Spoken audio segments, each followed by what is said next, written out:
Hey everyone, welcome back to the channel, and I hope you guys are having an awesome riding season so far. It's that time of the year and we are getting set to do our end of season review videos on our sleds. And for today's video, I'm going to focus in on my 2026 Skidoo Backcountry XRS 850 Turbo. Let's go. Sled Addicts is brought to you by Team Vincent Motorsports, Bergstrom Carbines, Ledger Performance, Westway Motel, Studboy Studs, and Radio World.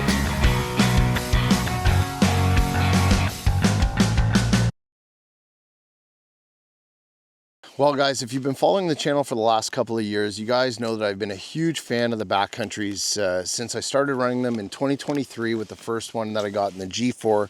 And honestly, Skidoos just continue to push the envelope to make this sled better and better every year. Last year, the 25 was a huge change for this sled and had to order another one. I liked it that much. This is hands down my favorite sled from Skidoo. And again, I've had a blast putting about 4,000 kilometers on it this year. I love the new Scandi Blue for 26. I think this has been the hottest looking one yet. And so what I wanted to do today is give you guys my full download on this sled for the season, give you some of the thoughts and some of the things I experienced with the sled if you are thinking about one. First off, up front, the Pro 36s, really nice shock package from KYB that you get with the piggyback shocks up front. They're the EA3s with a 3-clicker adjustment, super easy to adjust from soft, medium to hard. It's a great all-around shock. Last year I played around with Pro 46s up front, and those do work really, really well. I actually lent them out to Chris this year, so he's playing around with them. So I kind of kept this sled in stock form, but the Pro 36s up front work amazing. The 42 wide front end was an amazing and a game changer for us last year with this thing. And for on-trail performance, it's phenomenal. Absolutely love the RX front end with the skis. The new ski design compared to the Pilot X skis is incredible. Handles amazing in all conditions. Loose snow, really nice setup, fresh groomed trail. They bite incredibly well with the deeper keel design. And obviously we pair them up with the Bergstrom 6-inch triple points, which work extremely well on this machine. The sled handles amazing. Honestly, it rails on the trail, and when you get it off into the deep stuff, these skis are really nice. They provide really good amount of flotation, just allowing you to kind of carve through the snow and move through the snow easily. I really like the front end design since they went to the Raz RX front end. And like I said, the RX ski is definitely a really nice pair with that front end to make the sled work extremely well for 50-50 riding. As we kind of move to the rear of the sled, you get the Pro 40s in the rear, which is great. Pretty much exact same as what you're getting on a 137 comp. It works amazing through the bumps. The sled's rock solid over moguls, and what I do find again with the 146 is it's going to bridge those bumps better than anything, and you will get that when you get into some stutters, and you will really definitely notice a difference when you're riding back to back versus a 137. I absolutely love the suspension. The C-Motion X is a little bit, I would say, firmer ride compared to an R-Motion. R-Motion is going to be a little bit smoother, but for the most part you're hardly going to notice it. I mean, this thing will rail over bumps just as good as normal trail sleds do. The one thing that I did do this year was I put the relocator kit on to kind of raise the gauge up, and it's something that we've talked about over the years with just making sure that you have really good visibility and field of view down the trail. It raises the gauge up 2.5 inches, which honestly, I loved it. It's a really nice add-on from Skidoo. And on top of that, I mounted my Garmin because obviously we're using the Garmins for tracking all our rides and doing some advanced stuff as far as trip planning. I mounted it right on top of the glove box that comes with the relocator. The only thing I will mention is I kind of lose functionality of that glove box because I had to drill the top of it, and you can't slide it back as easily as you can with the G5 that opens from the front down. So that's really the only difference. You're not really able to use the storage compartment unless you actually take off the windshield. And again, it's just because I've mounted my Garmin up on top of that part of the relocator. On the bars, I mounted my handlebar riser. This is the extendable one that goes up and down. It's my favorite riser from Skidoo. I have this on all my backcountries, and it really just allows you to easily adjust from up and down so that when I'm sitting on the trail, I'm comfortable. I got the bars down in a really nice position to rail the corners and steer the sled. Or as soon as I get up into the backcountry and I'm in the deep snow, I'll lift them up a little bit more, and it just makes it a little bit easier. I'm 5'8" and a bit, so a little bit of a shorter guy. It's perfect height when you get them extended all the way when you're standing on the sled. Really, really awesome setup. I've got the handlebar pad on top of that, just in case I hit anything or I'm gonna go into the bars. It's just a really great setup, I find, and works incredibly well for this particular sled. The 850 turbo, I mean, honestly, the engine's amazing. It's so snappy in the backcountry model, and that's the other thing I really love about the backcountry, again, comparison to the comp we have. It's geared a little bit differently. You've got more track out back. It hooks like crazy. Corner to corner, this sled really does rock it. And again, because of that little bit lower gearing, it really does feel snappier. Now, when it comes to full performance on the trail, I remember me and Jesse were racing down the trail at one point this year, and he was only 4 kilometers, 5 kilometers an hour ahead of me. Really not that much different in terms of top speed, I would say, between the two different sleds. So the backcountry really does go well. And as far as speed's concerned, I mean, it's definitely got enough up top. I don't find the need to re-gear it. I know some guys buy them and they'll re-gear them a little bit more for trail riding. For me, it's perfect the way it is. I love it. It hooks awesome. Corner to corner is absolutely amazing on this thing.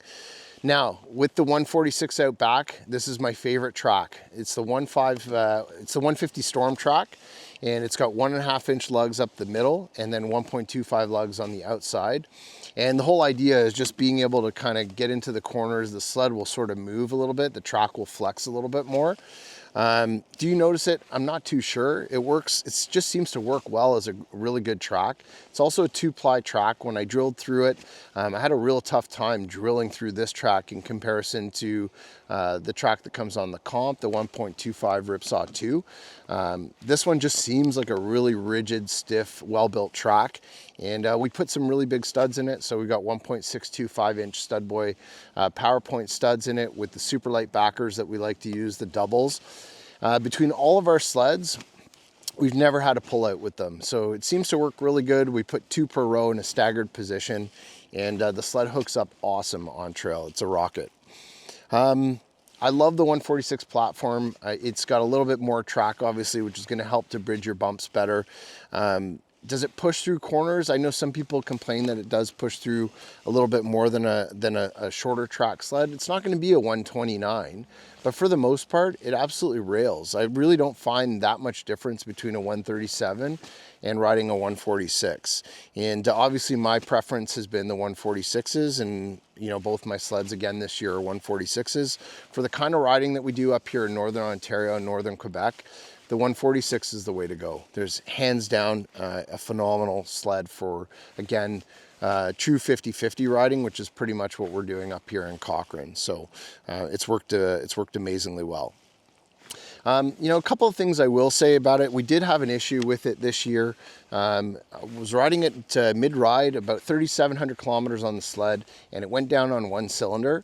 And then, you know, we got it out to the road, and all of a sudden the check engine light went on and the sled quit.